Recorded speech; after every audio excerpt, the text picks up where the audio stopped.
నమస్తే, welcome to RP7 TV news. Yacharam మండలం mall గ్రామంలో భూ తగాదాలలో జోక్యం చేసుకున్న యాచారం సిఐ శంకర్ వీధిలో ఉన్న జర్నలిస్టులపై యాచారం సిఐ దురుసుగా ప్రవర్తించారు. వీడియో ఎందుకు తీస్తున్నారు, మీకు అక్కడ ఏం పని అంటూ జులుం ప్రదర్శించారు. నా గురించి మీకు తెలియదనుకుంటున్నా, ఒకసారి నా గురించి తెలుసుకోండి అంటూ వార్నింగ్ ఇచ్చారు. మీ అందరిపైన FIR ఫైల్ చేస్తానంటూ బెదిరించే ప్రయత్నం చేశారు. వీళ్ళందరినీ ఇక్కడి నుంచి పంపియండి అంటూ అక్కడ ఉన్నటువంటి ఎస్ఐలకు అలాగే సిబ్బందికి హుకుం జారీ చేశారు. అక్కడ ఉన్నటువంటి OSI మాట్లాడుతూ ఇంతమంది గుంపులుగా ఇక్కడ ఏం పని అంటూ మీడియా జర్నలిస్టుల మన భావాలు దెబ్బతీసే విధంగా దురుసుగా మాట్లాడుతున్నారు.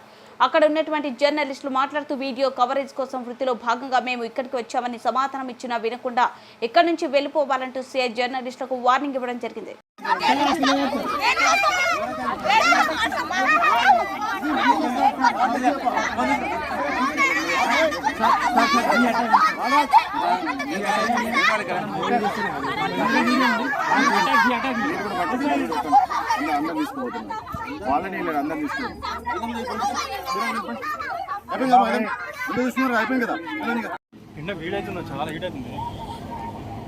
చాలా దౌర్జన్యం కదా ఇది. చాలా మేడం, చాలా